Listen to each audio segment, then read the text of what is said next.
안녕하세요. 프레젠테이션 고스테기 프로젝트입니다. 프레젠테이션 자료를 작성할 때 시각 요소들의 배치는 매우 중요합니다. 각 요소들 간의 균형이 정보 전달에 큰 영향을 미치기 때문인데요.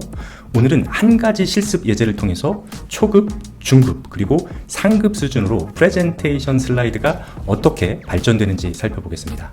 이 사례의 발전 과정을 통해서 여러분들에게 프레젠테이션 슬라이드를 작성할 때 고려해야 할 그 방향성을 제시해 드리겠습니다. 프레젠테이션 고스되기 프로젝트.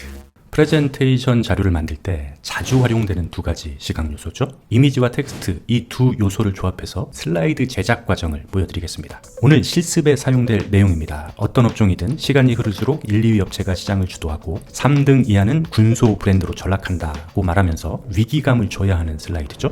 마케팅 포지셔닝계에 잘 알려진 그룹들이죠. 알리스 잭 트라우트가 말한 내용을 가지고 와봤습니다. 물론 지금 보시는 텍스트만으로도 내용 전달은 가능하겠죠. 하지만 이런 절박함 위기감을 전달하기에 텍스트라는 시각 요소만으로는 분명 한계가 있습니다. 그래서 저는 이 이미지를 함께 사용하려고 합니다. 극단적으로 슬픔을 표출하고 있는 여성 사진이죠. 위기감을 주기에 알맞은 이미지라고 생각합니다. 초급 수준은 이미지와 텍스트를 슬라이드에 배치할 때 두 요소가 따로따로 분리된 상태로 배치되는 경우가 많습니다. 그리고 슬라이드를 만드는 과정에서 이리저리 배치를 바꿔가면서 어떤 배치가 전달할 메시지를 가장 효과적으로 부각할 수 있을지 고민하겠죠. 이게 바로 초급 수준인 대부분의 사람들이 슬라이드의 시각 요소를 배치하고 있는 방식입니다.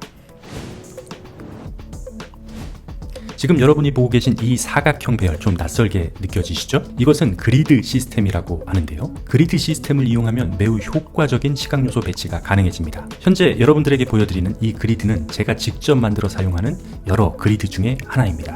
세로 7줄로 만들어진 7단 그리드라고 하는데요. 그리드 활용법은 그리드 시스템을 기준으로 가급적 라인에 맞춰서 시각 요소들을 정렬하기만 하면 됩니다. 이미지를 지금 보시는 것처럼 3행 3열에 걸쳐 배치할 수도 있고요. 4행 4열에 걸쳐 좌측 부분에 배치할 수도 있습니다. 또 때로는 이렇게 4행 5열에 걸쳐 배치할 수도 있는 거죠. 시각 요소를 어떻게 배치할지, 사진을 좌측에 놓을지 혹은 우측에 놓을지 큰 구도를 먼저 머릿속에 잡은 다음에 세부적인 배치는 그리드에 맞춰서 하면 되는 거죠. 텍스트 배열도 마찬가지입니다. 지금 보시는 슬라이드에서는 텍스트를 1열 5행에 걸쳐 배치를 했네요. 텍스트를 좀 작게 상단에 배치할 거면 3행에 걸칠 정도 크기로 텍스트를 줄이고 이렇게 배치하면 되는 거겠죠. 7단 그리드에 맞춰서 시각 요소들을 배치하면 이런 배치가 가능해집니다. 그리고 그리드를 걷어내야 완성이 되겠죠. 어떻습니까?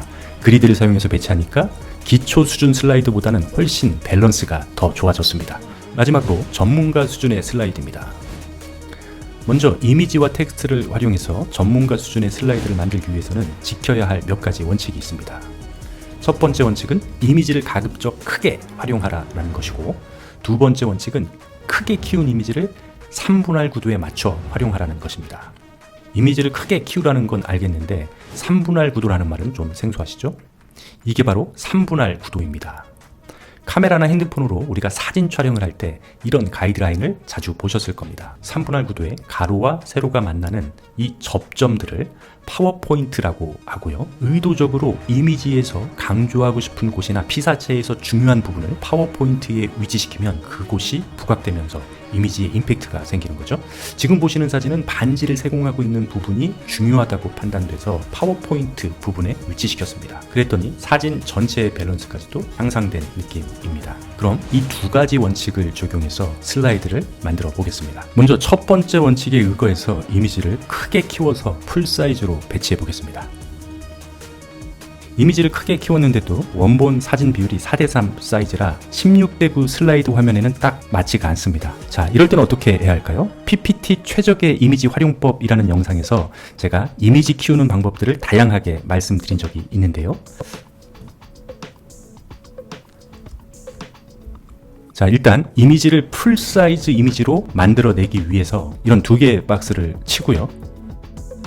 그리고 좌측에 있는 박스는 사진 좌측의 맨 끝 컬러를 스포이드로 찍어주고 이렇게 자연스럽게 연결을 합니다. 그리고 우측에 있는 박스도 우측에 있는 컬러를 찍어서 이렇게 자연스럽게 연결을 해주고 컨트롤 G를 해서 하나의 이미지로 만들어줍니다. 감쪽같이 이렇게 풀 사이즈 이미지가 됐습니다. 다음으로 해야 될 게 뭐죠? 3분할 구도를 치고 3분할 구도에 맞춰서 이미지를 배치해주면 되겠죠. 인물 사진에서는 이런 미간이나 코끝이나 이런 턱끝 이런 부분들이 핵심적인 부분인데요. 저는 이 미간을 파워포인트 부분에 두고 이미지의 밸런스를 한번 잡아 보겠습니다. 이미지를 살짝 더 키우고요.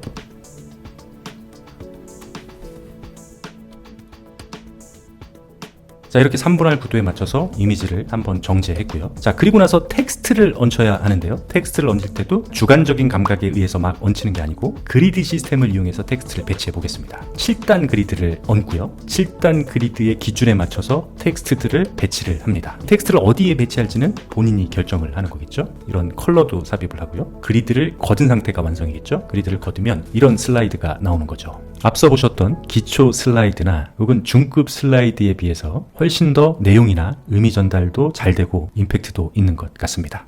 프레젠테이션 고수되기 프로젝트. 지금까지 하나의 사례를 가지고 이미지와 텍스트를 조합해서 시각 요소를 배치하는 방법을 알아봤습니다. 제가 사례를 여러 등급으로 나누어서 설명드린 것은 단지 각각의 상황을 더 쉽게 이해하시도록 하기 위해서이고요. 실제로 이런 구분들이 항상 명확하게 적용되지 않는다는 점은 기억해 주시기 바랍니다. 여러분이 프레젠테이션 고수가 되는 그날까지 프레젠테이션 고수되기 프로젝트였습니다.